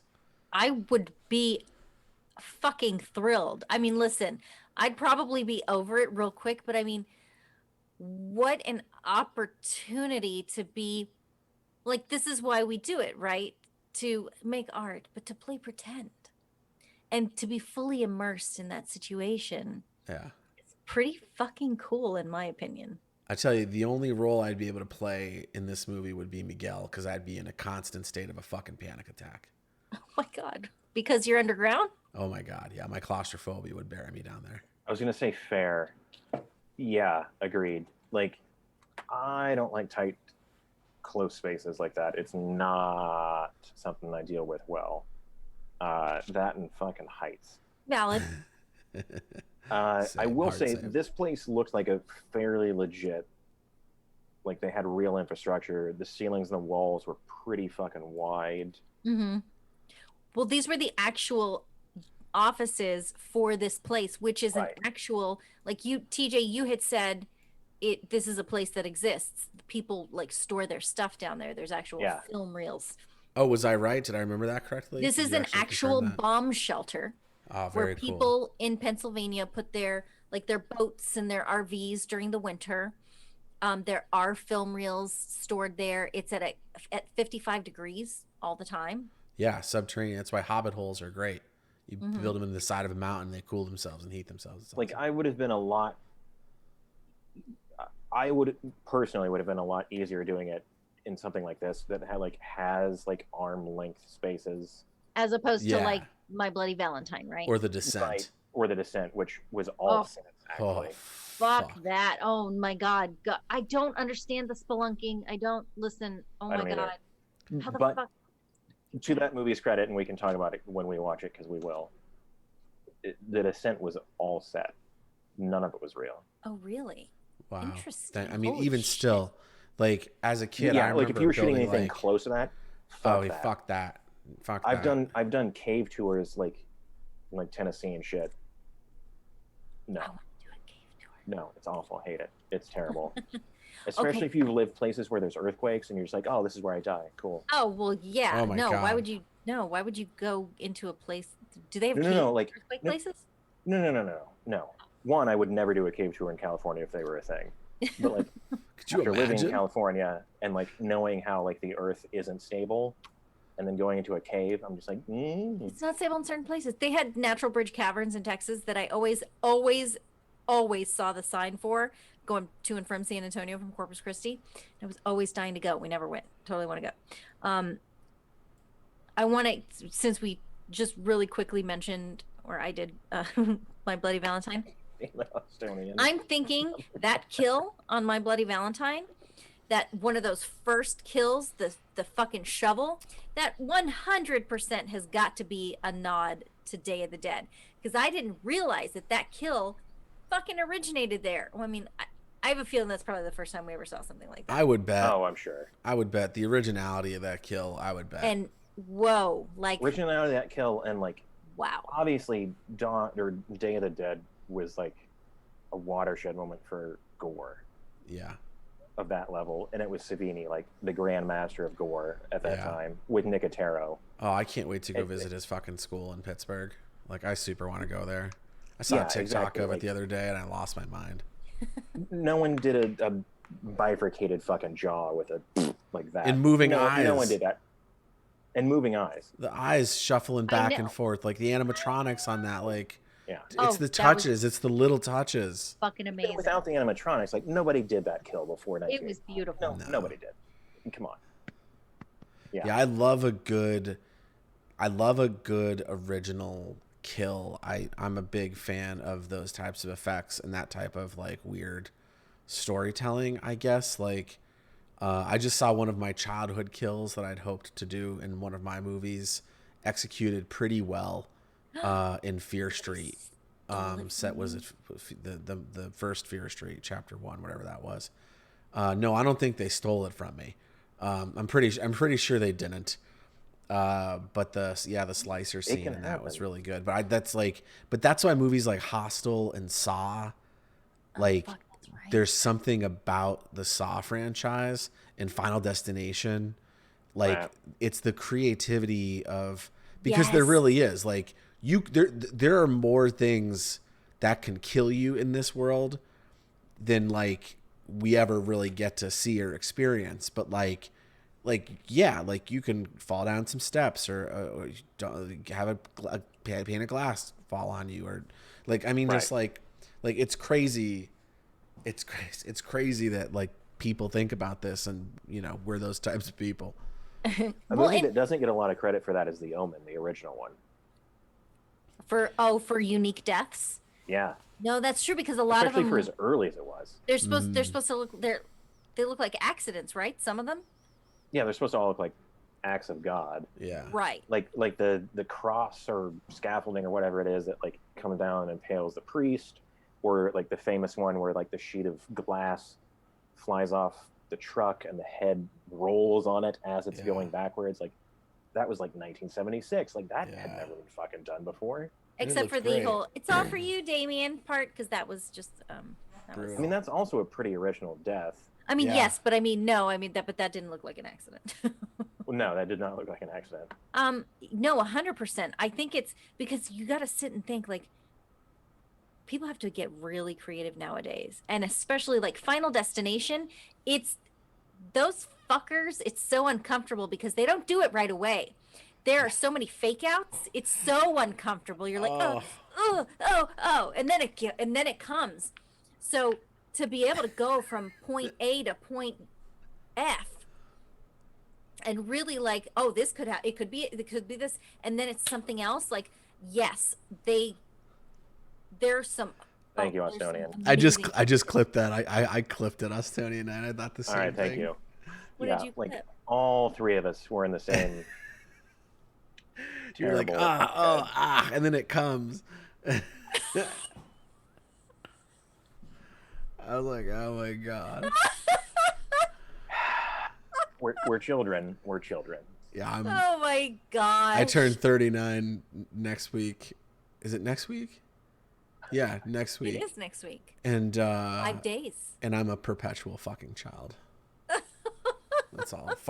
Dude, farts are the funniest thing in the world to me. They get funnier as you get older. Like, how is that a thing?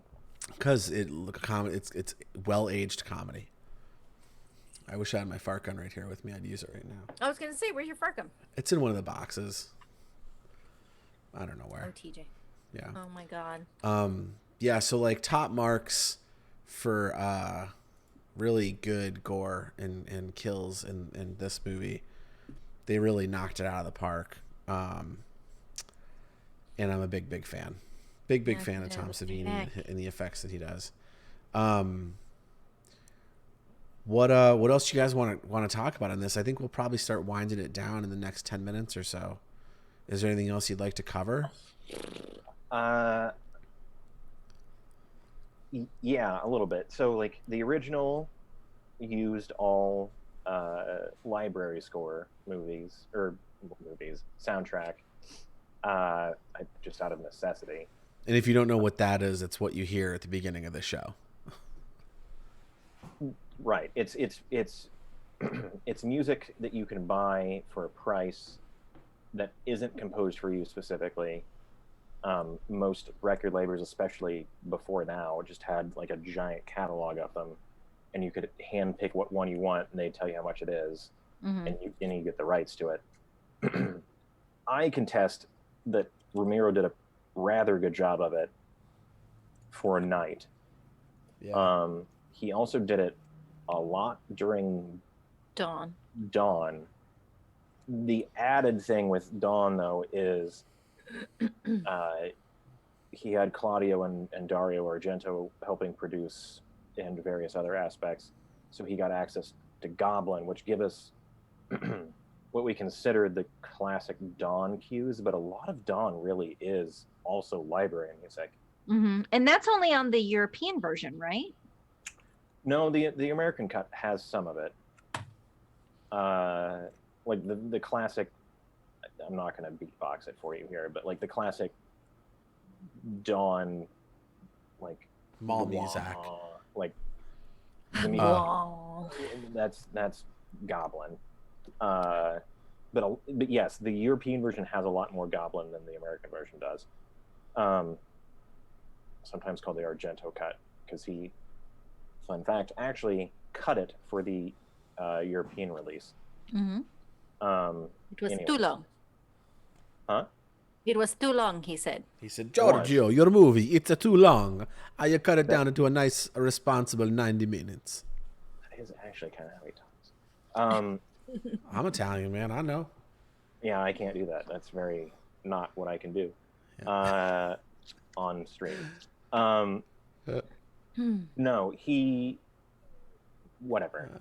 I believe, despite what I just said, I believe Day is the first movie where it was properly scored for the movie. And I can't remember the guy's name that did it. John Harrison, There we go. I believe, because he's listed as composer in the BTS, and he's listed as a music artist or music performer. But guess what? Guess what? Also, he did what he also did. Also, he did. Oh, What? fuck. What did he also do? He was the fucking first AD. He was the first AD, and he directed second unit stuff in Florida with like Spike Lee's cinematographer. What? Fuck. That's what it says in the BTS. That's what he says in the BTS. I love it. I love that. I love that style of filmmaking. Damn it, I love it. Yeah, like Oh, they went fuck. and they got like they said that it was Fort. I can't remember. It was Fort something. That makes so The- much sense. The town cleared out the street. They were so accommodating. He has a terrible story about that poor alligator that they had a crocodile handler bring him on, and those two zombie security guards that come out right after the crocodile, right after the alligator, they're the handlers.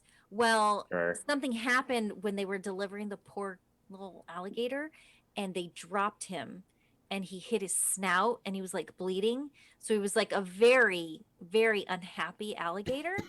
So That's at one point, That's almost as bad as a hungry actor. almost. Yeah. And Or at one point after they were Griffin shooting, overtime. he was so ticked off that he swatted his tail really hard, and all you see is just one guy go fucking flying. Holy shit. Well, it's weird because like you see him initially and he opens his mouth to show that he's alive and he's an alligator, but then when he's walking away, it looks like he's muzzled or something. There's something He like is. muzzling his mouth shut. He's super muzzled. Yeah. Poor little baby. Poor But little it's baby like, baby. but it's like pink or red. Like it's not. It's very. It's not obvious green? that it's there. What's funny is like It's I fucking. never You know what it noticed is? It's pink gaff tape. Just fucking gaff the fucking They don't alligator's have mouth pink shut. gaff tape. that. They do. They absolutely not do. then. Not, yeah, I was like, they have Then it neon was pink gaff tape. white and black. Yeah. And that was it. What's funny is I noticed that watching it this time, and I think this is the first time I ever watched it in HD. Oh. I think honestly, the last time I watched this was on a VHS, and I never noticed that, and I would have noticed that. Like it was always just some muddied green. He was ornery. Or I just thought he like had something in his mouth and it was like he was chomping on a chicken or something. That's crazy. Do And that you was have like- any? Oh, go ahead, D. Oh, I'm sorry. That was like put in there to show how obviously nature will run its course when we are not there to ruin everything. Carry on. Oh, I was just gonna say, do you have any final thoughts on the movie? I mean, again, like we only touched on it, but what an amazing performance.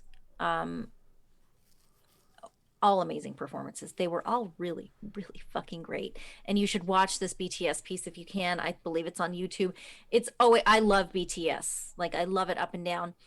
And I love hearing everybody give appreciation for each other. But like the character of Sarah is not listed as one of the most amazing final girls. One of the most amazing strong female characters of that time or any time, you know, in horror or otherwise. And I think that that is a huge carriage of misjustice because she is, and this also goes alongside what I complained about in the 2008 version.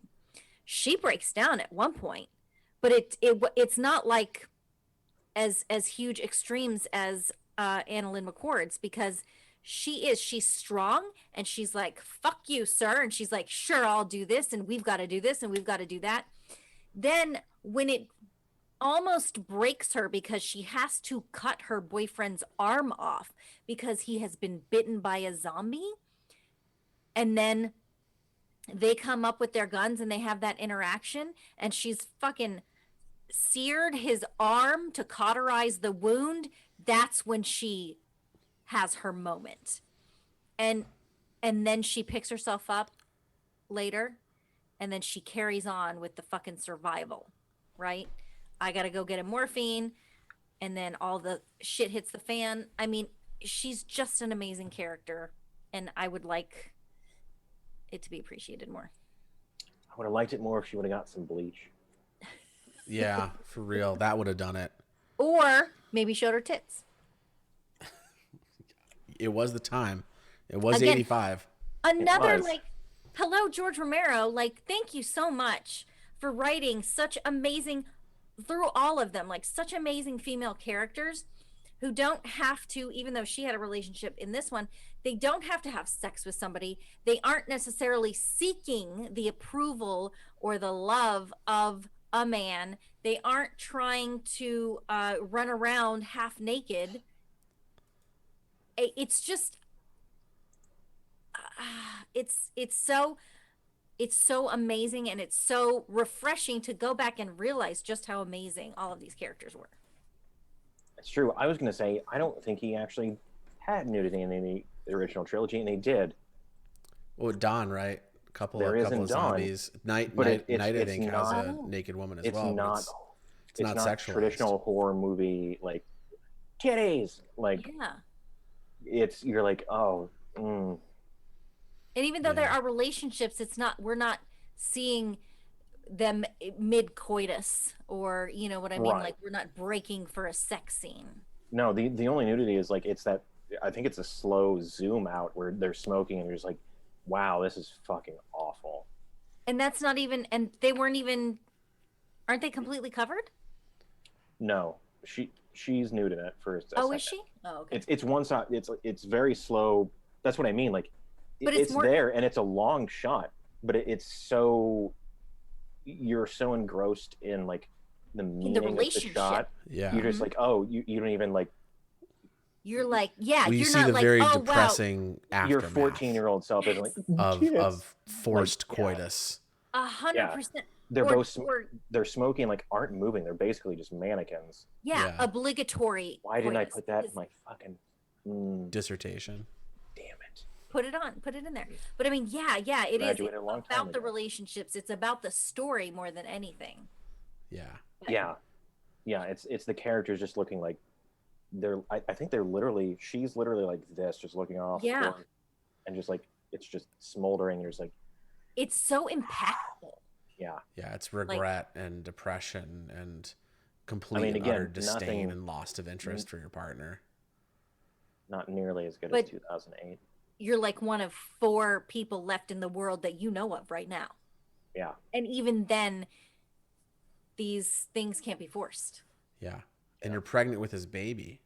Even if he is Flyboy. Flyboy. TJ, your thoughts? Yeah, I just really like this movie. I mean, I love all these movies, but like this one particularly really started to kick my my interest in like zombie gore up to a new level and really show what could be done in that context of the undead and the living dead.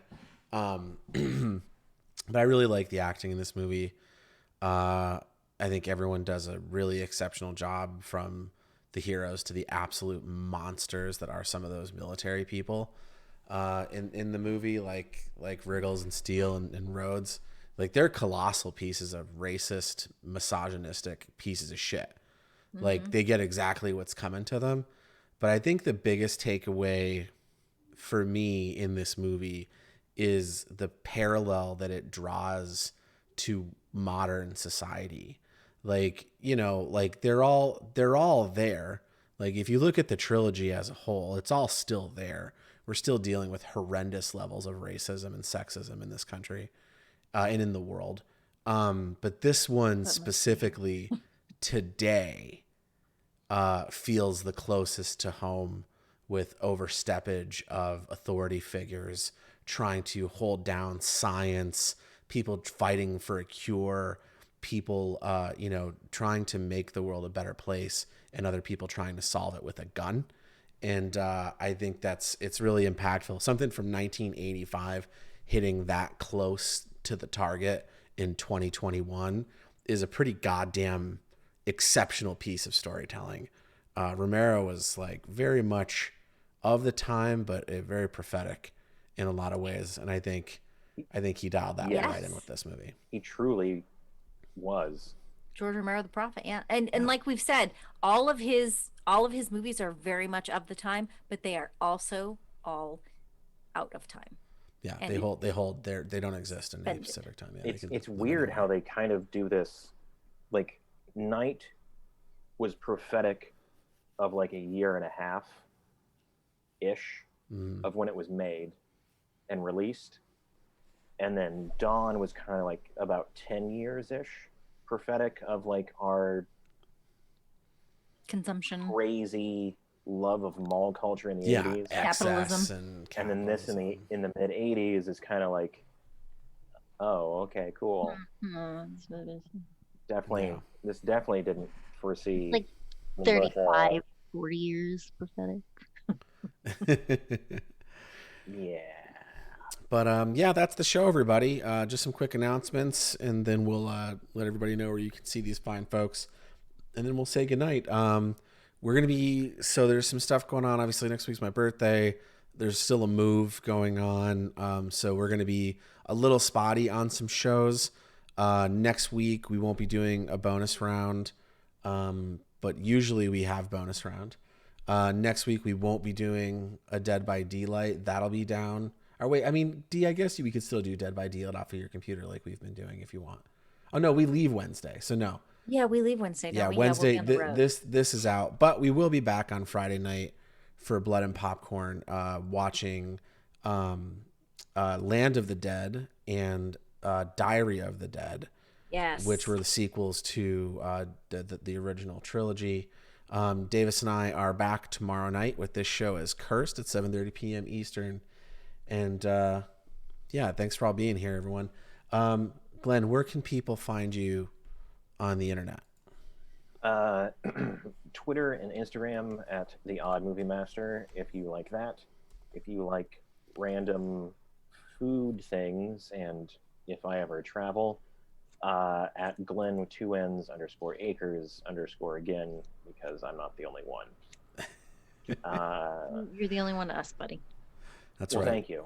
Damn Me right. too. But I only own one mirror. That makes sense. Denise, where can people find you? You can find me at Denise Pantoja on Twitch, Twitter, Instagram, and I'm at the Demogorgon on TikTok. TikTok. TikTok. And I'm at TJ Rotell. You can find me at TJ Rotell wherever popular internets are sold. Speaking of TikTok, the Channel 29 TikTok is going to be doing some stuff soon. There's all the stuff that's been converging over the last, that's kind of a cool shadow, over the last couple of months is starting to finally settle and solidify. So look out for more stuff coming your way very soon. Thank you all for being here tonight. Who wants to make up our exit tonight? Who's got one? I mean, have you come up with one yet? I mean, I guess I can. Aim for the head. Good night, everybody. Ooh, Hey, that's a good one. that is a good one. See you tomorrow night for This Show's Cursed. Good night, all.